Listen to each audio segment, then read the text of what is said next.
Hi guys, welcome to Veeline study platform. നമ്മൾ first editorial പേജിലേക്കാണ് പോകുന്നത്. കേരളത്തിലെ ഫ്ലഡും ലാൻഡ് സ്ലൈഡുമായി ബന്ധപ്പെട്ടിട്ടുള്ള ഒരു ആർട്ടിക്കിൾ കാണാം. Development that is mindful of nature. So കേരളത്തിലെ ഈ ഒരു ഹെവി റെയിൻഫാളുമായി ബന്ധപ്പെട്ടിട്ടുള്ളതും അതിൽ അസോസിയേറ്റഡ് ആയിട്ട് വന്നിട്ടുള്ള ലാൻഡ് സ്ലൈഡുമായി ബന്ധപ്പെട്ടുള്ളൊരു ആർട്ടിക്കിളാണ്. സോ നമുക്ക് അൺയൂഷ്വൽ ആയിട്ടുള്ളൊരു ഹെവി റെയിൻഫോളാണ് കാണുന്നത്. സോ ഇതുമായി ബന്ധപ്പെട്ടിട്ടുള്ള സിമിലർ ഡിസാസ്റ്റർ നമ്മൾ 2018 കണ്ടിട്ടുണ്ടായിരുന്നു ഇല്ലേ? ഇപ്പോൾ ഇവിടെ കാണുന്നത് എന്താണെന്ന് വെച്ച് കഴിഞ്ഞാൽ എന്താണ്, ഇപ്പം ഈ ഒരു മലകളിലെ ആ ഒരു സ്ലോപ്പിലേക്ക് ഇപ്പോൾ ഇങ്ങനെ ഹെവി ആയിട്ട് റെയിൻഫോൾ വരുമ്പോഴേക്കും അവിടെയുള്ള ആ ഒരു മഡ് അല്ലെങ്കിൽ ആ ഒരു സോയിൽ സാച്ചുറേറ്റ് ചെയ്തിട്ട് പിന്നീട് ആ ഒരു മഡാണ് സ്ലൈഡ് ആവുന്നത്. ഈ മഡ് സ്ലൈഡ് കാണുമാണ് എന്ത് ചെയ്യുന്നത്, ഫ്രീക്വൻ്റ് ആയിട്ടുള്ള ലാൻഡ് സ്ലൈഡ് എല്ലാ മലനിരകളിലും കാണപ്പെടുന്നത്. സോ ഹെവി റെയിൻഫോള് അതുമായി അസോസിയേറ്റ് ചെയ്തിട്ടാണ് ലാൻഡ് സ്ലൈഡ് വരുന്നത്. ഇപ്പോൾ നമ്മൾ കോട്ടയം, ഇടുക്കി മാത്രം നോക്കുകയാണെങ്കിൽ ഏകദേശം 42 പേരാണ് മരണപ്പെട്ടത് അല്ലേ? സോ ഇത്തരത്തിൽ ഡെത്ത് ടോൾസ് ഉണ്ടാകുമ്പോഴാണ് നമ്മൾ എന്ത് ചെയ്യുന്നത്, സീരിയസ് ആയിട്ട് ഈ ഒരു ഡിസാസ്റ്ററുമായി ബന്ധപ്പെട്ടിട്ടുള്ള ഒരു റിവ്യൂ നടത്തുന്നത്. സോ ഈ ഒരു റിവ്യൂ വന്നു ചേരുന്നത് നമ്മുടെ കേരളത്തിലെ ആ ഒരു ലാൻഡ് യൂസ് പാറ്റേണിനെ പറ്റിയാണ്. സോ നമ്മുടെ കേരളത്തിൻ്റെ ലാൻഡ് യൂസ് പാറ്റേണിനെ പറ്റി നോക്കുമ്പോഴേക്കും നമ്മളിപ്പോൾ കേരളത്തിൻ്റെ പോപ്പുലേഷൻ ഡെൻസിറ്റി നോക്കുകയാണെങ്കിൽ ആവറേജ് പോപ്പുലേഷൻ ഡെൻസിറ്റി എന്ന് പറയുമ്പം സ്ക്വയർ കിലോമീറ്ററിൽ 860 പേഴ്സൺസ് ആണ് വരുന്നത്. എന്നാൽ നമ്മുടെ ഇന്ത്യയുടെ നാഷണൽ ആവറേജ് നോക്കുകയാണെങ്കിൽ സ്ക്വയർ കിലോമീറ്ററിൽ 368 പേഴ്സൺസ് മാത്രമേ വരുന്നുള്ളൂ. സോ നമ്മുടെ ഈ ഒരു പോപ്പുലേഷൻ ഡെൻസിറ്റി എന്ന് പറയുന്നത് നാഷണൽ ആവറേജിനേക്കാളും വളരെ കൂടുതലാണ്. സോ നമുക്ക് സിംപ്ലി പറയാം, നമ്മുടെ ലാൻഡിൽ ഹൈ പ്രഷറാണ് നമ്മൾ കൊടുക്കുന്നത്. ലാൻഡ് യൂസിൻ്റെ ചേഞ്ചസ് നമ്മൾ പറയുകയാണെങ്കിൽ ഹിസ്റ്റോറിക്കലി ഈ ഒരു സെറ്റിൽമെൻറ്റ് കൂടുതലും കോൺസെൻട്രേറ്റ് ചെയ്യുന്നത് റിവറിൻ്റെ ബാങ്ക്സിലൊക്കെയാണ് അല്ലേ? അതുപോലെ തന്നെ കോസ്റ്റൽ പ്ലെയിൻസിലും സെറ്റിൽമെൻറ്റ് ഉണ്ടാവാൻ തുടങ്ങി. അതുമായിട്ട് ചേർന്നിട്ടുള്ള ലോ ലാൻഡിലേക്കും പിന്നീട് ആ ഒരു മിഡ് ലാൻഡിൻ്റെ പാർട്ടിലേക്കും സെറ്റിൽമെൻറ്റ് വന്നു. ഇതിന് ശേഷമാണ് പിന്നീട് പുതിയൊരു സെനേറിയോ ക്രിയേറ്റ് ചെയ്യുന്നത്. അതായത് സിഗ്നിഫിക്കൻ്റ് ആയിട്ടുള്ളൊരു സെറ്റിൽമെൻറ്റ് ഹൈ ലാൻഡിലേക്കും വരാൻ തുടങ്ങി. സോ ഈ ഒരു സെറ്റിൽമെൻറ്റ് എന്ന് പറയുമ്പോഴേക്കും അതിൽ അസോസിയേറ്റ് ചെയ്യുന്ന കുറേ ഫാക്ടേഴ്സ് ഉണ്ട്. ഫസ്റ്റ് എന്ന് വെച്ച് കഴിഞ്ഞാൽ എന്താണ്, സെറ്റിൽമെൻറ്റ് ഉണ്ടാകുമ്പോഴേക്കും ആ ഒരു റീജിയനിൽ പോപ്പുലേഷൻ ഗ്രോത്ത് ഉണ്ടാവും. പോപ്പുലേഷൻ ഗ്രോത്ത് ഉണ്ടാകുമ്പോഴേക്കും അഗ്രികൾച്ചർ എക്സ്പാൻഷൻ ഉണ്ടാവും. ഇത് കൂടാതെ തന്നെ ആ ഒരു പോപ്പുലേഷൻ അവിടെ വന്നതുകൊണ്ട് തന്നെ ഇൻഫ്രാസ്ട്രക്ചർ ഡെവലപ്മെൻറ്റ് ഉണ്ടാവും. ഇൻഫ്രാസ്ട്രക്ചർ ഡെവലപ്മെൻറ്റ് ഉണ്ടാവുകയാണെങ്കിൽ എക്കണോമിക് ഗ്രോത്ത് ഉണ്ടാവും. സോ ഈ ഇൻഫ്രാസ്ട്രക്ചർ ഡെവലപ്മെൻറ്റ് എന്ന് പറയുമ്പോഴേക്കും റോഡ് കൺസ്ട്രക്ഷൻ എല്ലാം തന്നെ കൂടുമില്ലേ? ഇനി നോക്കുമ്പോഴേക്കും എക്കണോമിക് ഗ്രോത്ത് ഒരു റീജിയനിൽ വരികയാണെങ്കിൽ ഉറപ്പായിട്ടും മൈഗ്രേഷൻ ഉണ്ടാവും. സോ ഇൻ്റർ സ്റ്റേറ്റ് മൈഗ്രേഷനും ഉണ്ട്, ഇൻട്രാ സ്റ്റേറ്റ് മൈഗ്രേഷനും ഉണ്ടാവും. ഇത് കൂടുതലും വീണ്ടും ആ ഒരു ടോപ്പോഗ്രാഫിക് ബൗണ്ടറീസിനെ അല്ലെങ്കിൽ ആ ഒരു ലാൻഡിനെ കൂടുതൽ പ്രഷറൈസ് ചെയ്യും. ഇനി നമ്മൾ ഡേറ്റാസ് നോക്കുകയാണെങ്കിൽ കേരളത്തിൽ ഈ ഒരു റെസിഡൻഷ്യൽ ബിൽഡിങ്സിൻ്റെ ഗ്രോത്ത് വളരെ കൂടുതലാണ്. ഇപ്പോൾ നമ്മളൊരു ഡെക്കേഡിലെ തന്നെ സെൻസസ് റെക്കോർഡ് എടുക്കുകയാണെങ്കിൽ, അതായത് 2001 മുതൽ 2011 വരെയുള്ള ആ ഒരു സെൻസസ് റെക്കോർഡ് എടുക്കുകയാണെങ്കിൽ പോപ്പുലേഷൻ ഗ്രോത്ത് എന്ന് പറഞ്ഞു കഴിഞ്ഞാൽ 5% ഇൻക്രീസ് ചെയ്ത് പോകുന്നത്. എന്നാൽ ഈ ഒരു നമ്പർ ഓഫ് ഹൗസസ് എന്ന് പറയുന്ന ആ ഒരു ഗ്രോത്ത് അല്ലെങ്കിൽ റെസിഡൻഷ്യൽ ബിൽഡിങ്സിൻ്റെ ആ ഒരു ഗ്രോത്ത് എന്ന് പറഞ്ഞു കഴിഞ്ഞാൽ 19.9%. സോ ഈ ഒരു കൺസ്ട്രക്ഷൻ എന്നുള്ളത് കൂടുവാണ് അല്ലേ? അത് ഏറ്റവും കൂടുതൽ ഇമ്പാക്റ്റ് ഉണ്ടാക്കുന്നത് നമ്മുടെ ജിയോ എക്കോളജിയെ തന്നെയാണ്. ഇവിടെ ഈ ഒരു കൺസ്ട്രക്ഷൻ എന്ന് പറയുന്നത് നമ്മുടെ ആ ഒരു ഹില്ലി ഏരിയയുടെ സ്ലോപ്പിലേക്കൊക്കെ വരുമ്പോഴേക്കും എന്താണ്, സെറ്റിൽമെൻറ്റ് ഉണ്ടാകുന്നുണ്ട്, റോഡ് ഇൻഫ്രാസ്ട്രക്ചർ ഉണ്ടാകുന്നുണ്ട്, എല്ലാം ഡെവലപ്പ് ചെയ്യുന്നുണ്ട്. ആ ടൈമിലൊന്നും പ്രശ്നമില്ല. പക്ഷേ ഈ ഒരു മഴ, അതായത് ഹെവി മൺസൂൺ ടൈമിലാണ് ഈ ഒരു റീജിയൻ ഡിസിൻറ്റഗ്രേറ്റ് ചെയ്യുന്നത്. ഇതിൻ്റെ ഒരു റിസൾട്ടാണ് ലാൻഡ് സ്ലൈഡ് എന്ന് പറയുന്നത്. ഇത് കൂടാതെ തന്നെ നമ്മുടെ ആ ഒരു റിവേഴ്സിൻ്റെ എല്ലാം തന്നെ ബേസിക് ക്യാരക്ടേഴ്സ് തന്നെ ഓൾട്ടർ ചെയ്യുന്നുണ്ട്. സോ ഈ ഒരു ക്യാരക്ടർ മാറുമ്പോഴേക്കും വെതറിങ് പാറ്റേൺ ആണെങ്കിലും, അപ്പം വെതറിങ് ഉണ്ടാകുമ്പോഴാണ് പിന്നീട് എന്ത് ചെയ്യുന്നത്, സോയിൽ ഫോർമേഷൻ ഉണ്ടാകുന്നത് ഇല്ലേ? ഇത്തരത്തിലുള്ള നാച്ചുറൽ വെജിറ്റേഷൻ കവറിനുള്ളിൽ നടക്കുന്ന കുറേ ആക്ടിവിറ്റീസ് ഉണ്ട്. ഈ ക്യാരക്ടേഴ്സ്, അതായത് എൻറ്റയർ ടെറൈനിലുള്ള ക്യാരക്ടേഴ്സ് ആയിരിക്കും ചേഞ്ച് ആവുന്നത്. ഇത് കൂടാതെ തന്നെ നമ്മളിപ്പം വാട്ടർ അബ്സോർബിങ് കപ്പാസിറ്റി നോക്കുകയാണെങ്കിൽ തന്നെ റിവറിൻ്റെ ആ ഒരു കപ്പാസിറ്റി തന്നെ കുറഞ്ഞിട്ടുണ്ട്. അതുകൊണ്ടാണ് സിവിയർ ആയിട്ടുള്ള ഫ്ലഡ് ഉണ്ടാവുന്നത്. ഇത് കൂടാതെ തന്നെ ഗ്രൗണ്ട് വാട്ടർ റീചാർജ് നടക്കുന്നില്ല. കാരണം എല്ലായിടത്തും ബിൽഡിങ്സ് അല്ലേ, പിന്നെ എങ്ങനെയാണ് ഈ ഒരു ഗ്രൗണ്ട് വാട്ടർ റീചാർജ് നടക്കുന്നത്? സോ ഈ ഒരു ഫ്ലഡിൻ്റെ റീസൺ എന്ന് പറഞ്ഞു കഴിഞ്ഞാൽ നമ്മുടെ ലാൻഡ് യൂസ് പാറ്റേണിലുള്ള ഇഷ്യൂസ് തന്നെയാണ്. അതാണ് മെയിനായിട്ട് ഈ ഒരു ആർട്ടിക്കിൾ ഇൻഡിക്കേറ്റ് ചെയ്യുന്നത്. സോ ഈ ഒരു സിറ്റുവേഷനിൽ മെയിനായിട്ട് നമ്മൾ ഫോക്കസ് ചെയ്യേണ്ടത് എന്താണ്, നമ്മുടെ കേരളത്തിലെ ലാൻഡ് യൂസ് പാറ്റേണിലുള്ള ആ ഒരു ചേഞ്ചസിൻ്റെ ഒരു സീരിയസ് റിവ്യൂ ആണെന്നാണ് ഈ ഒരു ആർട്ടിക്കിൾ കൺക്ലൂഡ് ചെയ്യുന്നത്. നെക്സ്റ്റ് എഡിറ്റോറിയൽ പേജിലെ അടുത്ത ആർട്ടിക്കിളിലേക്ക് പോകുമ്പോഴേക്കും GS paper 3 environment and ecology point of വ്യൂവിൽ ഒരു ആർട്ടിക്കിളുണ്ട്, a clean energy transition plan for India. So ഇവിടെ മെയിനായിട്ട് ഫോക്കസ് ചെയ്യുന്നത് ക്ലൈമറ്റ് ചേഞ്ചുമായി ബന്ധപ്പെട്ടുള്ള ഒരു ആർട്ടിക്കിളാണ്. റിലേറ്റഡ് ആയിട്ട് ഫ്രണ്ട് പേജിലും ക്ലൈമറ്റ് ചേഞ്ചുമായി ബന്ധപ്പെട്ടുള്ള ഒരു ആർട്ടിക്കിളുണ്ട്. ഈ ഒരു ആർട്ടിക്കിൾ ഡിസ്കസ് ചെയ്തതിന് ശേഷം നമുക്ക് ഫ്രണ്ട് പേജിലേക്ക് പോകാം. സോ നമ്മളെടുത്ത് എനർജി സെക്യൂരിറ്റി എന്താണെന്ന് ചോദിച്ചു കഴിഞ്ഞാൽ എങ്ങനെയാണ് നമ്മൾ ഡിഫൈൻ ചെയ്യുക? എനർജി സെക്യൂരിറ്റി എന്ന് പറയുന്നത് ഗവൺമെൻറ്റിൻ്റെ ഒരു റെസ്പോൺസിബിലിറ്റി ആണല്ലേ. സോ നമുക്ക് എനർജി പ്രൊവൈഡ് ചെയ്യുക അല്ലെങ്കിൽ സപ്ലൈ ചെയ്യുക എന്നുള്ളത് ഗവൺമെൻറ്റിൻ്റെ ഡ്യൂട്ടിയാണ്. അത് അൺഇൻട്രപ്റ്റഡ് ആയിട്ട് നമുക്ക് സപ്ലൈ ചെയ്തിരിക്കണം. അൺഇൻട്രപ്റ്റഡ് ആയിട്ട് സപ്ലൈ ചെയ്യണം. അറ്റ് ദ സെയിം ടൈം നമുക്ക് അഫോർഡബിൾ പ്രൈസിൽ തന്നെ അത് ലഭിക്കുകയും വേണം. അങ്ങനെയാണെങ്കിൽ നമുക്ക് പറയാം എനർജി സെക്യൂരിറ്റി ഉണ്ടെന്ന്. സോ ഇന്ത്യയെ സംബന്ധിച്ചിടത്തോളം ഇന്ത്യയുടെ ആ ഒരു പോപ്പുലേഷന് വേണ്ടുന്ന ആ ഒരു ആസ്പിറേഷൻസ് മീറ്റ് ചെയ്യാനായിട്ട് 2 ചലഞ്ചസ് ആണ് ഫേസ് ചെയ്യുന്നത്. ഫസ്റ്റ് എന്ന് വെച്ച് കഴിഞ്ഞാൽ എനർജി സെക്യൂരിറ്റിയാണ്. നമ്മൾ 2 ദിവസം മുമ്പാണ് കോൾ ക്രൈസിസിനെ പറ്റി പറഞ്ഞതില്ലേ. സോ ആ ഒരു ആർട്ടിക്കിൾ നമുക്കിവിടെ കണക്ട് ചെയ്യാൻ പറ്റും. സെക്കൻഡ് എന്ന് വെച്ച് കഴിഞ്ഞാൽ നമുക്കിപ്പോൾ ക്ലൈമറ്റ് ചേഞ്ചുമായി ബന്ധപ്പെട്ടിട്ട് ഒരുപാട് ടാർഗറ്റുകൾ മീറ്റ് ചെയ്യണം ഇല്ലേ. ഈ ഒരു ടാർഗറ്റുമായി ബന്ധപ്പെട്ടിട്ട് ഒരുപാട് ക്രൈസിസും ഉണ്ട്. ഫസ്റ്റ് നമുക്ക് ഈ ഒരു എനർജി സെക്യൂരിറ്റിയുമായി ബന്ധപ്പെട്ടുള്ള കാര്യങ്ങൾ പറയുമ്പം നേരത്തെ പറഞ്ഞ കണക്ക് തന്നെ അൺഇൻട്രപ്റ്റഡ് ആയിട്ടുള്ള സപ്ലൈ കൊടുക്കണം ഇല്ലേ. ഇപ്പോൾ പോപ്പുലേഷൻ കൂടുന്നതനുസരിച്ച് എന്താണ് ഡിമാൻഡ് കൂടുകയാണ് ഇല്ലേ. അത് ഫുഡ് ആണെങ്കിലും എനർജി ആണെങ്കിലും എല്ലാത്തിൻ്റെയും ഡിമാൻഡ് കൂടും. സോ ഈ ഒരു ഡിമാൻഡ് മീറ്റ് ചെയ്യാൻ പറ്റിയില്ലെങ്കിൽ അവിടെ എന്താണ് ഡിമാൻഡ് ഡെഫിസിറ്റ് ആണ് ഉണ്ടാവുന്നത്. അങ്ങനെയാണ് 2003 ഇലക്ട്രിസിറ്റി ആക്ട് കൊണ്ടുവന്നത്. ഈ ആക്ട് പ്രകാരമാണ് നമ്മൾ കോൾ ഫയേർഡ് ആയിട്ടുള്ള തെർമൽ പവർ പ്ലാന്റുകൾ ഇൻസ്റ്റാൾ ചെയ്തത്. സോ 2011 തൊട്ട് 2017 വരെയുള്ള ഈ ഒരു കാര്യം നോക്കുകയാണെങ്കിൽ ഈ ഒരു തെർമൽ പവർ പ്ലാന്റിൻ്റെ ജനറേഷൻ കപ്പാസിറ്റി ഡബിൾ ചെയ്തു എന്ന് തന്നെ പറയാം. ഏകദേശം per capita energy consumption 37% increase ചെയ്തത്. അതുകൊണ്ട് തന്നെ ഈ ഒരു ജനറേഷൻ കപ്പാസിറ്റിയും ഡബിൾ ചെയ്യാനായിട്ട് ഈ ഒരു ഇലക്ട്രിസിറ്റി ആക്ട് പ്രകാരം സാധിച്ചു. സോ 94 ഗിഗാവാട്ടിൽ നിന്ന് 192 ഗിഗാവാട്ടിലേക്ക് ഉയർത്താനായിട്ട് ഈ ഒരു തെർമൽ പവർ പ്ലാന്റുകൾക്ക് സാധിച്ചു. സോ നമ്മുടെ ഈ ഒരു ഡെഫിസിറ്റ് മീറ്റ് ചെയ്യാനായിട്ട് നമ്മൾ തെർമൽ പവർ പ്ലാന്റുകൾ ഇൻസ്റ്റാൾ ചെയ്തു. സോ കോൾ ഫയേർഡ് ആയിട്ടുള്ള തെർമൽ പവർ പ്ലാന്റ്സുകളായിരുന്നു അത്. അതുകൊണ്ട് തന്നെ കോൾ എന്ന് പറയുന്നതാണ് നമ്മുടെ ഫ്യൂവൽ എന്ന് പറയുന്നത് ഇല്ലേ. സോ ഇത്തരത്തിൽ ഈ ഒരു തെർമൽ പവർ പ്ലാന്റുകൾ ഉണ്ടല്ലോ 2020-21 ഫൈനാൻഷ്യൽ ഇയർ നോക്കുകയാണെങ്കിൽ ഏകദേശം 1382 ബില്യൺ യൂണിറ്റ്സ് ഓഫ് ഇലക്ട്രിസിറ്റിയാണ് ജനറേറ്റ് ചെയ്തത്. അതായത് നമ്മുടെ ആ ഒരു ഇലക്ട്രിസിറ്റി ഡിമാൻഡിൻ്റെ 71% കോൺട്രിബ്യൂട്ട് ചെയ്യുന്നത് തെർമൽ പവർ പ്ലാന്റ്സുകളാണ്. സോ കോൾ എന്ന് പറയുന്നത് ഇന്ത്യയുടെ ആ ഒരു സസ്റ്റൈനബിൾ ഡെവലപ്മെൻറ്റ് ഗോളായിട്ടുള്ള 7 മീറ്റ് ചെയ്യാനായിട്ട് ഒരു വൈറ്റൽ റോൾ വഹിക്കുന്ന ഒരു ഫ്യൂവലാണില്ലേ. സോ സസ്റ്റൈനബിൾ ഡെവലപ്മെൻറ്റ് ഗോൾ 7 പറ്റി പറയുകയാണെങ്കിൽ എന്താണ്, എല്ലാവർക്കും എന്താണ് അഫോർഡബിൾ ആയിട്ടുള്ള റിലയബിൾ ആയിട്ടുള്ള സസ്റ്റൈനബിൾ ആയിട്ടുള്ള മോഡേൺ എനർജി പ്രൊവൈഡ് ചെയ്യാം, ആക്സസ് ചെയ്യാം എന്നുള്ള ആ ഒരു ഓപ്പർച്യൂണിറ്റി കൊടുക്കുന്നതാണ് സസ്റ്റൈനബിൾ ഡെവലപ്മെൻറ്റ് ഗോൾ 7 എന്ന് പറയുന്നത്. സോ നമ്മൾ മോഡേൺ എനർജി എന്ന് പറയുമ്പോഴേക്കും ഗ്രീൻ എനർജി തന്നെയാണില്ലേ. സോ നമുക്കിപ്പോൾ ക്ലൈമറ്റ് ചേഞ്ചുമായി ബന്ധപ്പെട്ടിട്ടുള്ള ആ ഒരു ട്രാൻസിഷനെ പറ്റി പറയുമ്പോഴേക്കും നമ്മൾ എപ്പോഴും പറയുന്ന കാര്യമാണ് റിന്യൂവബിൾ എനർജി എന്ന് പറയുന്നത്. സോ റിന്യൂവബിൾ എനർജി എന്ന് പറയുമ്പോഴേക്കും നമ്മൾ പ്രൈമറി ആയിട്ട് നോക്കുന്നത് വിൻഡും സോളാറുമാണ് ഇല്ലേ. ഏകദേശം നമ്മുടെ ആ ഒരു ടോട്ടൽ ഇൻസ്റ്റാൾഡ് ജനറേഷൻ കപ്പാസിറ്റിയുടെ 24.7% ഇതിന് കോൺട്രിബ്യൂട്ട് ചെയ്യാൻ പറ്റും. ഇത് കൂടാതെ തന്നെ എന്താണ് ഇപ്പം ഇലക്ട്രിസിറ്റി ജനറേഷൻ്റെ ആ ഒരു യൂട്ടിലിറ്റി നോക്കുകയാണെങ്കിൽ ഈ ഒരു 2020-21 ഫൈനാൻഷ്യൽ ഇയറിൽ 10.7% ഈ ഒരു പ്രൈമറി റിന്യൂവബിൾ എനർജീസ് കോൺട്രിബ്യൂട്ട് ചെയ്യുന്നുണ്ട്. ഇപ്പോഴത്തെ കറണ്ട് ലെവലിൽ ഒരുപാട് വേരിയബിൾ ആയിട്ടുള്ള റിന്യൂവബിൾ എനർജി സോഴ്സസ് ഉണ്ട് ഇല്ലേ. സോ ഈ ഒരു റിന്യൂവബിൾ എനർജി സോഴ്സസിൻ്റെ കോൺട്രിബ്യൂഷൻ നമ്മുടെ നാഷണൽ പവർ ഗ്രിഡ് ആ ഒരു ഗ്രിഡിലേക്ക് ഇൻറ്റഗ്രേറ്റ് ചെയ്യണം. സോ ഒരു ഗ്രിഡ് ഇൻറ്റഗ്രേഷൻ വരുമ്പോഴേക്കും ആ ഒരു പ്രൈസ് കൂടും. ഒപ്പം തന്നെ ഈ ഒരു എന്താണ് റിന്യൂവബിൾ എനർജിയുടെ ആ ഒരു ഇൻസ്റ്റാളേഷന് തന്നെ ഒരു കോസ്റ്റ് ഉണ്ട്. ഒപ്പം തന്നെ ഈ ഒരു പവർ പ്രൊക്യൂർമെൻറ്റ് വരുമ്പോഴേക്കും ഡിസ്കോംസിന് ഒരുപാട് കോസ്റ്റ് കൂടുന്നുണ്ട്. സോ ഇത്തരത്തിൽ വരുമ്പോഴേക്കും എന്ത് ചെയ്യും, ടാക്സ് കൂടും ഇല്ലേ. ടാക്സ് കൂടുമ്പോഴേക്കും നമ്മുടെ ആ ഒരു കറണ്ട് ബില്ല് അല്ലെങ്കിൽ ഇലക്ട്രിസിറ്റി കൺസ്യൂമേഴ്സിനായിരിക്കും ഏറ്റവും കൂടുതൽ ബേർഡൻ ഉണ്ടാവുന്നത്. സോ ഇതൊക്കെ റെഡ്യൂസ് ചെയ്യണമെങ്കിൽ, കാരണം അഫോർഡബിൾ പ്രൈസിൽ വേണം ഈ ഒരു സപ്ലൈ കൊടുക്കാനായിട്ടില്ലേ.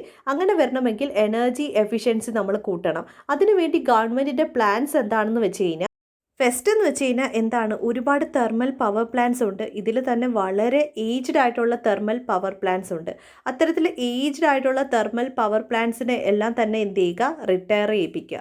സോ സഡൻ ആയിട്ട് നമ്മൾ എന്ത് ചെയ്യണം, കുറേ തെർമൽ പവർ പ്ലാന്റിനെ, അതായത് എഫിഷ്യൻസി ഇല്ലാത്ത പവർ പ്ലാന്റ്സിനെ എന്ത് ചെയ്യണം, ഷട്ട് ഡൗൺ ചെയ്യുകയാണ് ഇല്ലേ. അങ്ങനെയാണെങ്കിൽ ഉറപ്പായിട്ടും ബേസ് ലോഡിൽ ഷോർട്ട് ഫാൾ ഉണ്ടാവും. ഈ ഒരു ഷോർട്ട് ഫാൾ കോമ്പൻസേറ്റ് ചെയ്യാനായിട്ട് നമ്മൾ എന്ത് ചെയ്യും, ഹൈ എഫിഷ്യൻസിയിലുള്ള ലോ എമിഷനിലുള്ള എക്സിസ്റ്റിംഗ് ആയിട്ടുള്ള പവർ പ്ലാന്റ്സിൻ്റെ എഫിഷ്യൻസി കൂട്ടും. ഇത് കൂടാതെ തന്നെ nuclear power corporation of India limited 11 nuclear power പ്ലാന്റുകൾ കൺസ്ട്രക്ട് ചെയ്യുന്നുണ്ട്.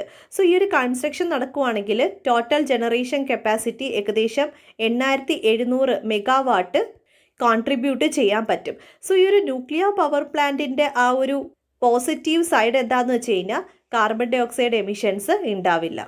സോ ഇപ്പോഴത്തെ ഒരു കപ്പാസിറ്റി എന്ന് പറയുന്നത് 2021 209 ഗിഗാവാട്ടാണ്. ഇത് പിന്നീട് എന്ത് ചെയ്യും, 2029-30 എത്തുമ്പോഴേക്കും 220 ഗിഗാവാട്ടിലേക്ക് ഉയർത്താൻ പറ്റും, ഈ പറഞ്ഞ കാര്യങ്ങളെല്ലാം നടത്താൻ സാധിക്കുകയാണെങ്കിൽ. സോ ഇവിടെ നമ്മുടെ ഇന്ത്യയുടെ 2 ചലഞ്ചസ് ആയിട്ട് നമ്മൾ ആദ്യം പറഞ്ഞത് എനർജി സെക്യൂരിറ്റിയും ഒപ്പം തന്നെ ക്ലൈമറ്റ് ചേഞ്ചുമായി ബന്ധപ്പെട്ടുള്ള ടാർഗറ്റുകളുമാണ്.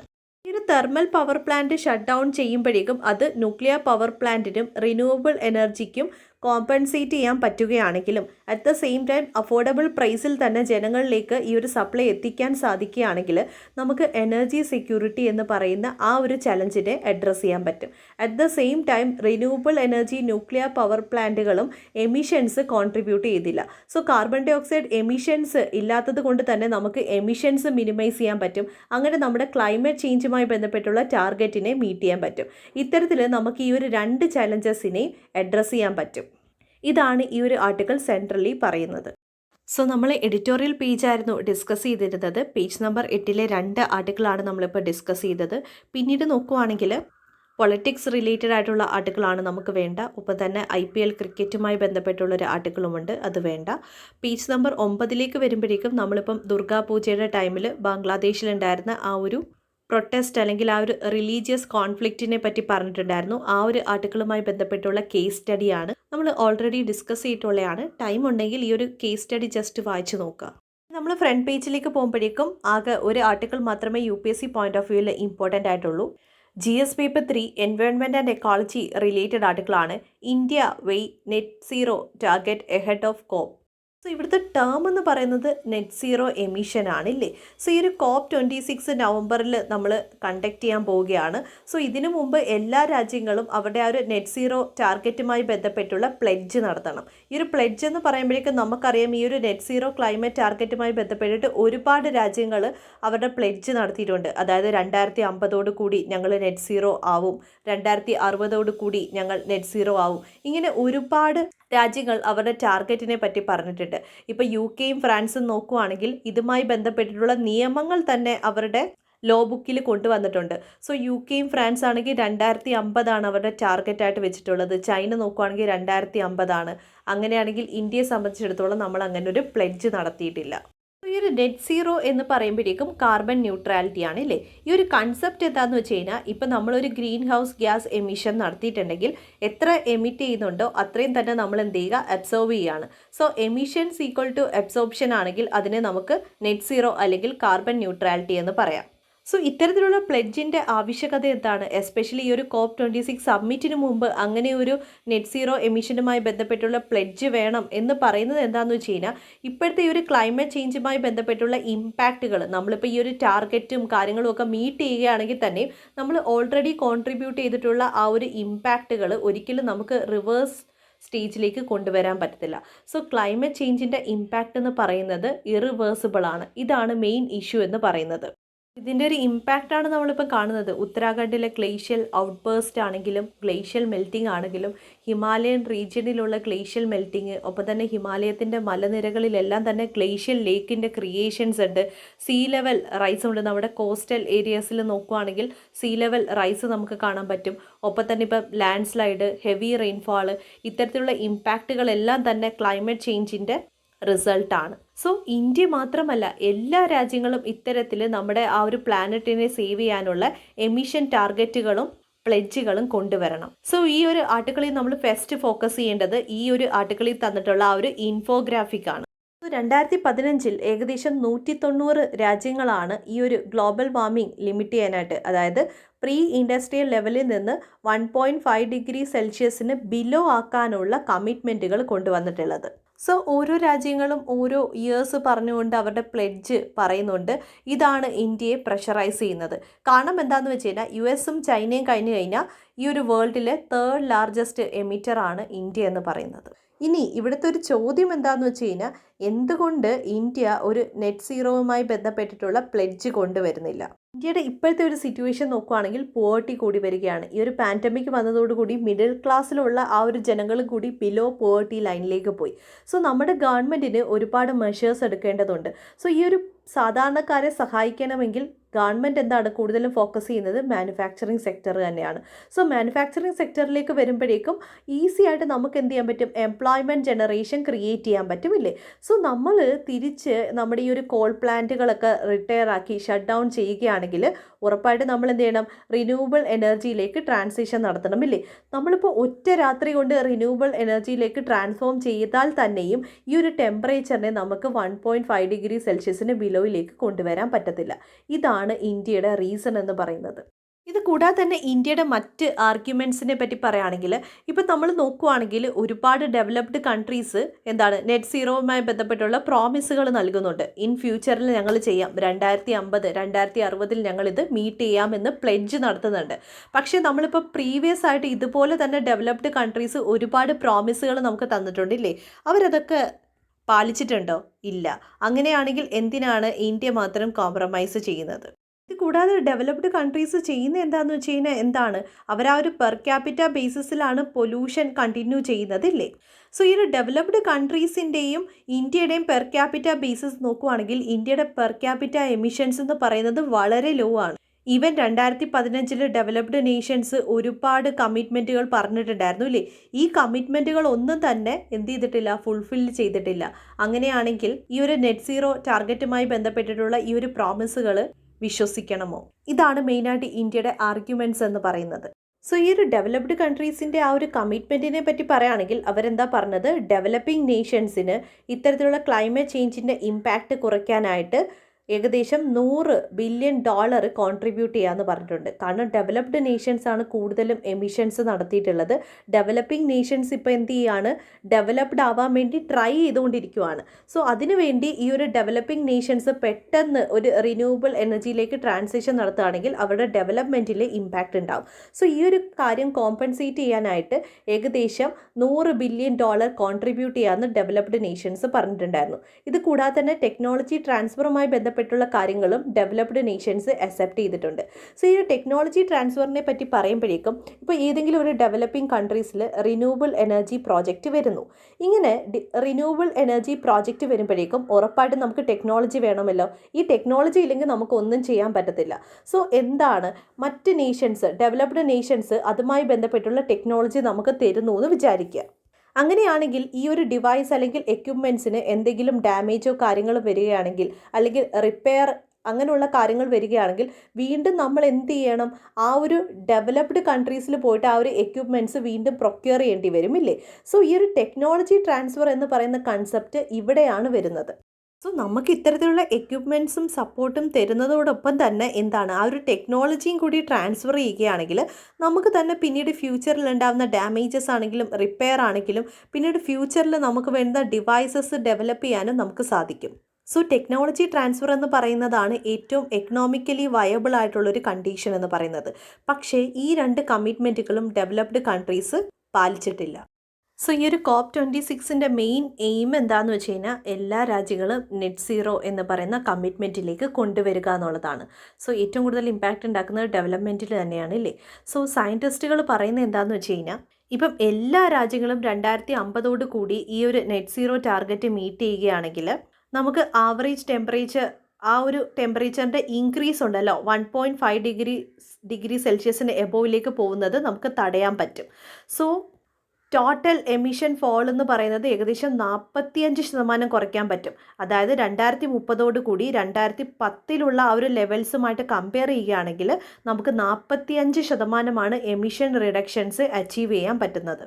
ഇവിടെ പാരീസ് എഗ്രിമെൻറ്റിൽ നമ്മൾ നെറ്റ് സീറോ ടാർഗറ്റ് എന്ന് പറയുന്ന ഒരു ടേമേ യൂസ് ചെയ്തിട്ടില്ല എന്ന് ഓർത്ത് വെക്കുക. അതായത് പാരീസ് എഗ്രിമെൻറ്റിൽ മെയിനായിട്ട് ഫോക്കസ് ചെയ്തത് എന്താണ്?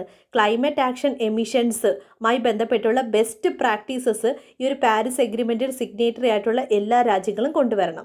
സോ ഈ ഒരു ക്ലൈമറ്റ് ആക്ഷൻസ് കൊണ്ടുവന്നാൽ പോരാ, ആ ഒരു ക്ലൈമറ്റ് ടാർഗറ്റ് എന്ന് പറയുന്നത് അടുത്ത 5 വർഷം അല്ലെങ്കിൽ 10 വർഷത്തേക്കുള്ള ഒരു ടാർഗറ്റ് ആയിരിക്കണം. സോ ഈ ഒരു ടാർഗറ്റ് അവർ മീറ്റ് ചെയ്തു എന്ന് പ്രൂവ് ചെയ്യുകയും വേണം. ഇതായിരുന്നു മെയിനായിട്ട് പാരീസ് എഗ്രിമെൻറ്റിൽ ഫോക്കസ് ചെയ്തത്. ഇനി ഇന്ത്യയുടെ ചലഞ്ചസിനെ പറ്റി പറയുകയാണെങ്കിൽ നമ്മളിപ്പം അടുത്ത 2-3 ഡെക്കേഡ് കഴിയുമ്പോഴേക്കും ഇന്ത്യയുടെ എമിഷൻ എന്ന് പറയുന്നത് വളരെ ഫാസ്റ്റസ്റ്റ് ആയിട്ടുള്ളൊരു പേസിലേക്ക് പോകും. അതായത് നമുക്കിപ്പോൾ നമ്മുടെ പോപ്പുലേഷൻ ഗ്രോത്ത് എന്ന് പറയുന്നത് കൂടിക്കൊണ്ടിരിക്കുകയാണില്ലേ. 2027 കൂടി നമ്മൾ ചൈനയെ ഓവർടേക്ക് ചെയ്യുമെന്നാണ് പറയുന്നത്. അതുകൊണ്ട് തന്നെ എമിഷൻസിൻ്റെ ആ ഒരു ബേർഡനും കൂടും. പക്ഷെ നമ്മുടെ ഗവൺമെൻറ്റിന് ഒരു റെസ്പോൺസിബിലിറ്റിയും ഉണ്ട്. കാരണം നമ്മുടെ ഈ ഒരു മില്യൺസ് ഓഫ് ജനങ്ങളെ ആ ഒരു പുവേർട്ടിയിൽ നിന്ന് രക്ഷപ്പെടുത്തുക എന്നുള്ളതും ഗവൺമെൻറ്റിൻ്റെ ഒബ്ലിഗേഷൻസ് ആണ്. സോ ഇവിടുത്തെ ഏറ്റവും വലിയ ചലഞ്ചസ് എന്താണെന്ന് വെച്ച് കഴിഞ്ഞാൽ നമ്മളിപ്പോൾ മരങ്ങൾ വെച്ച് പിടിപ്പിച്ചാലോ അല്ലെങ്കിൽ റീഫോറസ്റ്റേഷൻ നടത്തിയാലോ ഒന്നും തന്നെ നമുക്കിപ്പോൾ ഈ വരുന്ന ആ ഒരു ഇൻക്രീസ്ഡ് എമിഷൻസിനെ കോമ്പൻസേറ്റ് ചെയ്യാൻ പറ്റത്തില്ല. സോ ഇതാണ് ഇന്ത്യ നേരിടുന്ന മേജർ ചലഞ്ചസ് എന്ന് പറയുന്നത്. കൂടാതെ തന്നെ ഇന്ത്യയുടെ മറ്റൊരു ആർഗ്യുമെൻ്റ് കൂടിയുണ്ട്. അതായത് നിലവിലുള്ള കാർബൺ റിമൂവൽ ടെക്നോളജി ഉണ്ട്. ഈ ടെക്നോളജി ഒന്നും തന്നെ നമുക്ക് എഫിഷ്യൻ്റ് ആണോ അല്ലയോ എന്ന് പറയാൻ പറ്റത്തില്ല. ഒപ്പം തന്നെ വളരെ എക്സ്പെൻസീവ് ആണ്. അതുകൊണ്ട് തന്നെ ഒരു ഡെവലപ്പിംഗ് നേഷൻ ആയിട്ടുള്ള രാജ്യത്തിന് പെട്ടെന്ന് ഇത്തരത്തിലുള്ള കമ്മിറ്റ്മെൻറ്റിലേക്ക് പോവുകയാണെങ്കിൽ ഇന്ത്യയുടെ ഇൻട്രസ്റ്റുകളായിരിക്കും കോംപ്രമൈസ് ചെയ്യുന്നത്. ഇതുകൊണ്ടാണ് നമ്മളൊരു ക്ലൈമറ്റ് ചേഞ്ചുമായി ബന്ധപ്പെട്ട് അല്ലെങ്കിൽ നെറ്റ് സീറോവുമായി ബന്ധപ്പെട്ടിട്ട് ഒരു പ്ലെഡ്ജും എടുക്കാത്തത്. നമ്മളിപ്പോൾ എഡിറ്റോറിയൽ പേജും ഫ്രണ്ട് പേജും കവർ ചെയ്തിട്ടുണ്ട്. ഈ ഒരു ഫ്രണ്ട് പേജിൻ്റെ കണ്ടിന്യൂഷനാണ് പേജ് നമ്പർ 10 വരുന്നത്. പേജ് നമ്പർ 10 2 ആർട്ടിക്കിൾസാണ് ഇമ്പോർട്ടൻ്റ് ആയിട്ടുള്ളത്. ഒന്നെന്ന് വെച്ച് കഴിഞ്ഞാൽ ഇന്ത്യ UK ടൈസുമായി ബന്ധപ്പെട്ടുള്ളൊരു ആർട്ടിക്കിളുണ്ട്. GS പേപ്പർ 2 ഇൻ്റർനാഷണൽ റിലേഷനുമായിട്ട് ബന്ധപ്പെട്ടുള്ള ഒരു ആർട്ടിക്കിളാണ്. അത് ജസ്റ്റ് ഒന്ന് വായിച്ചു വിടുക. സെക്കൻഡ് ആർട്ടിക്കിൾ എന്ന് പറയുന്നത് GS paper 3 internal security related ആർട്ടിക്കിളാണ്. Army's array of rocket system along LAC. നമ്മൾ ഈ ഒരു ലൈൻ ഓഫ് ആക്ച്വൽ കൺട്രോൾ നോക്കുകയാണെങ്കിൽ ടെൻഷൻസ് കൂടി വരികയാണ്. എസ്പെഷ്യലി ഈസ്റ്റേൺ സെക്ടറിൽ, അരുണാചൽ പ്രദേശിലെ തവാങ് സെക്ടറിൽ വളരെ ടഫസ്റ്റ് ആയിട്ടുള്ള സിറ്റുവേഷനാണ്. അതുകൊണ്ട് തന്നെ നമ്മുടെ ആർമീസ് ഒരുപാട് എക്യുപ്മെൻറ്റ്സുകൾ അങ്ങോട്ട് കൊണ്ടുപോകുന്നുണ്ട്. എസ്പെഷ്യലി ഫസ്റ്റ് എന്ന് പറയുന്നത് ബ്രഹ്മോസ് സൂപ്പർസോണിക് ക്രൂയിസ് മിസൈലാണ്. ഇതെന്ന് പറയുന്നത് ലോങ് റേഞ്ചിലുള്ള ക്രൂയിസ് മിസൈലാണ്. ഇതിൻ്റെ റീച്ച് എന്ന് പറയുന്നത് 290 കിലോമീറ്റർ ആണ്. അതുകൊണ്ട് തന്നെ ചൈനയുടെ ആ ഒരു ഇൻസൈഡിൽ ഡീപ്പായിട്ടുള്ള ടാർഗറ്റുകൾ ഹിറ്റ് ചെയ്യാനായിട്ട് ബ്രഹ്മോസ് ക്രൂയിസ് മിസൈലിന് സാധിക്കും. കൂടാതെ നെക്സ്റ്റ് വൺ എന്ന് പറയുന്നത് പിനാക്ക ആണ്. പിനാക്ക എന്ന് പറയുന്ന ഒരു റോക്കറ്റ് സിസ്റ്റമാണ്. നമ്മുടെ defence research and development organisation, അതായത് DRDO ഡെവലപ്പ് ചെയ്തിട്ടുള്ള മൾട്ടി ബാരലൽ റോക്കറ്റ് ലോഞ്ച് സിസ്റ്റമാണ്. സോ പിനാക്ക എന്ന് പറയുന്നത് നമ്മൾ ഇൻഡിജീനിയസ്ലി ഡെവലപ്പ് ചെയ്തിട്ടുള്ള റോക്കറ്റ് സിസ്റ്റമാണെന്ന് ഓർത്ത് വെക്കുക. ഇതിൻ്റെ വെപ്പൺ സിസ്റ്റത്തിൽ നമുക്ക് അഡ്വാൻസ്ഡ് ആയിട്ടുള്ള നാവിഗേഷനും കൺട്രോൾ സിസ്റ്റംസും ഉണ്ട്. ഇത് കൂടാതെ തന്നെ പിനാക്ക എന്ന് പറയുന്ന ഒരു റോക്കറ്റ് മാത്രമല്ല, പിനാക്ക മാർക്ക് 2 റോക്കറ്റിനെ നമ്മൾ മോഡിഫൈ ചെയ്തിട്ട് ഒരു മിസൈലാക്കി മാറ്റിയിട്ടുണ്ട്. സോ നമുക്ക് പിനാക്ക മിസൈൽ സിസ്റ്റം ഉണ്ടെന്നും കൂടി ഓർത്ത് വെക്കുക. കൂടാതെ തന്നെ പിനാക്ക റോക്കറ്റ് സിസ്റ്റത്തിന് മറ്റൊരു കേപ്പബിലിറ്റിയും കൂടിയുണ്ട്. വെറും 44 സെക്കൻഡിൽ വെറും 6 ലോഞ്ചേഴ്സ് യൂസ് ചെയ്തുകൊണ്ട് 74 റോക്കറ്റുകളെ ഫയർ ചെയ്യാൻ പറ്റും. ഒപ്പം തന്നെ ഏകദേശം 1000/800 മീറ്ററിൽ അത്രയും ഏരിയ ന്യൂട്രലൈസ് ചെയ്യാനുള്ള കേപ്പബിലിറ്റിയുമുണ്ട്. ഇനി സ്മേർജ് റോക്കറ്റ് സിസ്റ്റത്തിനെ പറ്റി പറയുകയാണെങ്കിൽ ഇത് നമ്മൾ റഷ്യയിൽ നിന്ന് പ്രൊക്യൂർ ചെയ്തിട്ടുള്ളതാണ്. ലോങ്ങസ്റ്റ് റേഞ്ചിലുള്ള കൺവെൻഷണൽ റോക്കറ്റ് സിസ്റ്റമാണ്. ഇതിൻ്റെ മാക്സിമം റേഞ്ച് എന്ന് പറഞ്ഞു കഴിഞ്ഞാൽ 90 കിലോമീറ്റർ ആണ്. നമ്മൾ പേജ് നമ്പർ 11 പോകുമ്പോഴേക്കും റീജിയണൽ പൊളിറ്റിക്സ് ആണ്. അതിൽ നമുക്ക് ഇമ്പോർട്ടൻ്റ് ആയിട്ട് ഒരു ആർട്ടിക്കിളുണ്ട്. അത് GS paper 2 polity point of വ്യൂവിലാണ് ഇമ്പോർട്ടൻ്റ് ആവുന്നത്. Winter session likely from November end. So പാർലമെൻറ്റിലെ വിൻ്റർ സെഷനുമായി ബന്ധപ്പെട്ടുള്ള കാര്യങ്ങളാണ് പറയുന്നത്. സോ നമുക്ക് പാർലമെൻറ്റിൽ 3 സെഷൻസ് ആണുള്ളത്. Budget session, monsoon session, winter session. So ഈ ഒരു വിൻ്റർ സെഷൻ എന്താണ്, നവംബറിൻ്റെ ആ ഒരു 4th വീക്കിൽ സ്റ്റാർട്ട് ചെയ്യാനാണ് തീരുമാനിച്ചിട്ടുള്ളത്. ക്രിസ്മസിന് മുമ്പ് കൺക്ലൂഡ് ചെയ്യാനാണ് തീരുമാനിച്ചിട്ടുള്ളത്. സോ പൊളിറ്റി പോയിന്റ് ഓഫ് വ്യൂവിൽ ഈ ഒരു സെഷൻസ് നമുക്ക് അറിഞ്ഞിരിക്കണം. സോ ലാസ്റ്റ് ഇയറിൽ നമുക്ക് വിൻ്റർ സെഷൻ ഇല്ലായിരുന്നു. ഒപ്പം തന്നെ നമ്മൾ നോക്കുകയാണെങ്കിൽ നമ്മുടെ ഈ ഒരു ബഡ്ജറ്റ് സെഷൻ ആണെങ്കിലും മൺസൂൺ സെഷൻ ആണെങ്കിലും വളരെ കുറച്ച് ഡേയ്സിൽ മാത്രമേ കണ്ടക്ട് ചെയ്തിട്ടുള്ളായിരുന്നു. സോ നമ്മൾ പാർലമെൻറ്റിലെ സെഷൻസിനെ പറ്റി പറയുകയാണെങ്കിൽ നമ്മുടെ പാർലമെൻറ്റിലുള്ള ആ ഒരു ബിസിനസ് അല്ലെങ്കിൽ ആക്ടിവിറ്റീസ് അൺഇൻറ്ററപ്റ്റഡ് ആയിട്ട് നടത്താൻ വേണ്ടി നമ്മൾ എവറി ഡേ എന്ത് ചെയ്യുന്നുണ്ട്, ഹൗസ് മീറ്റ് ചെയ്യുന്നുണ്ട്. ഈ ഒരു പ്രോസസ്സിനെ, ആ ഒരു മീറ്റ് ചെയ്യുന്ന ആ ഒരു പീരീഡിലുള്ള ആ ഒരു പ്രോസസ്സിനെ അല്ലെങ്കിൽ ആ ഒരു പീരീഡിനെയാണ് നമ്മൾ എന്തെന്ന് പറയുന്നത്, സെഷൻസ് എന്ന് പറയുന്നത്. സോ ഫസ്റ്റ് വരുന്ന സെഷനാണ് ബഡ്ജറ്റ് സെഷൻ എന്ന് പറയുന്നത്. സോ എല്ലാ വർഷവും ഫെബ്രുവരി തൊട്ട് മെയ്യിലാണ് ബഡ്ജറ്റ് സെഷൻ നമ്മൾ കണ്ടക്ട് ചെയ്യുന്നത്. പാർലമെൻറ്റിൽ വളരെ ക്രൂഷ്യലായിട്ടുള്ള സെഷനാണ് ബഡ്ജറ്റ് സെഷൻ എന്ന് പറയുന്നത്. സോ ഫെബ്രുവരി മാസത്തിൻ്റെ ആ ഒരു ലാസ്റ്റ് വർക്കിംഗ് ഡേയിലാണ് ഈ ഒരു ബഡ്ജറ്റ് നമ്മൾ പ്രസൻറ്റ് ചെയ്യുന്നത്. സോ ഇത് പ്രസൻറ്റ് ചെയ്യുന്നത് ഫൈനാൻസ് മിനിസ്റ്ററാണ്. അതിനുശേഷം എന്ത് ചെയ്യും, ഈ സെഷനിലുള്ള മെമ്പേഴ്സ് എല്ലാം ഈ ഒരു ബഡ്ജറ്റുമായി ബന്ധപ്പെട്ടുള്ള കാര്യങ്ങൾ ഡിസ്കസ് ചെയ്യുകയും ഒപ്പം തന്നെ ടാക്സേഷനുമായി ബന്ധപ്പെട്ടുള്ള പ്രൊവിഷൻസ് ഡിസ്കസ് ചെയ്യും. ഇത്തരത്തിലുള്ള കാര്യങ്ങളാണ് ബഡ്ജറ്റ് സെഷനിൽ നടക്കുന്നത്. എല്ലാ വർഷവും ഈ ഒരു സെഷൻ സ്റ്റാർട്ട് ചെയ്യുന്നതിന് മുമ്പ് പ്രസിഡൻറ്റ് 2 ഹൗസിനെ അഡ്രസ്സ് ചെയ്യുന്നുണ്ട്. ഇനി നമ്മൾ മൺസൂൺ സെഷനിലേക്ക് പറയുമ്പോഴേക്കും ബഡ്ജറ്റ് സെക്ഷനിൽ നിന്ന് 2 മാസം ബ്രേക്ക് എടുത്തതിന് ശേഷമാണ് മൺസൂൺ സെഷൻ സ്റ്റാർട്ട് ചെയ്യുന്നത്. സോ എല്ലാ വർഷവും ജൂലൈ ടു സെപ്റ്റംബറിലാണ് മൺസൂൺ സെഷൻ കണ്ടക്ട് ചെയ്യുന്നത്. ഈ സെഷൻസിൽ നമ്മൾ ഈ ഒരു പബ്ലിക് ഇൻട്രസ്റ്റുമായി ബന്ധപ്പെട്ടുള്ള മാറ്റേഴ്സാണ് മെയിനായിട്ട് ഡിസ്കസ് ചെയ്യുന്നത്. ഇനി വിൻ്റർ സെഷനിലേക്ക് വരുമ്പോഴേക്കും അതെന്ന് പറയുന്നത് ആ ഒരു നവംബറിൻ്റെ മിഡ് ടൈം തൊട്ട് ഡിസംബറിലെ ആ ഒരു മിഡ് ടൈം വരെയാണ് നടത്തുന്നത്. ഏറ്റവും ഷോർട്ടസ്റ്റ് ആയിട്ടുള്ള സെഷനാണ് വിൻ്റർ സെഷൻ എന്ന് പറയുന്നത്. സോ മറ്റ് 2 സെഷൻസിലും ഡിസ്കസ് കൺസിഡർ ചെയ്യാത്ത മാറ്റേഴ്സാണ് വിൻ്റർ സെഷൻസിൽ നമ്മൾ ഡിസ്കസ് ചെയ്യുന്നത്. പേജ് നമ്പർ 12 വരുമ്പോഴേക്കും OTT പ്ലാറ്റ്ഫോമുമായി ബന്ധപ്പെട്ടുള്ള ഒരു ആർട്ടിക്കിളുണ്ട്. സോ ആ ഒരു ആർട്ടിക്കിളൊന്നും ഇമ്പോർട്ടൻ്റ് അല്ല, പക്ഷേ ഈ ഒരു OTT പ്ലാറ്റ്ഫോമുമായി ബന്ധപ്പെട്ടിട്ട് പ്രീവിയസ് ആയിട്ടുള്ള കുറേ ഇഷ്യൂസ് നമ്മൾ ഡിസ്കസ് ചെയ്തിട്ടുണ്ട്. ആ ഒരു പ്രീവിയസ് ആർട്ടിക്കിൾസ് എല്ലാം കമൻസിൽ കൊടുക്കാം. ഇത് കൂടാതെ തന്നെ ഫെയ്ത്തിൽ ആ ഒരു ഹ്യൂമിലിറ്റി ഇസ് വെൽത്ത് എന്ന് പറയുന്ന ഒരു ചെറിയ പോർഷൻ കാണാം. സോ നമ്മൾ ഏൻഷ്യൻ്റ് ഹിസ്റ്ററിയൊക്കെ പഠിക്കുന്ന ടൈമിൽ പറയുന്നുണ്ടായിരുന്നു, ഒരു കമ്മ്യൂണിറ്റിയുടെ വെൽത്ത് എന്ന് പറയുന്നത് എന്താണ്, അവർക്ക് എത്രത്തോളം പശുക്കളുണ്ട്, അങ്ങനെയായിരുന്നു അല്ലേ.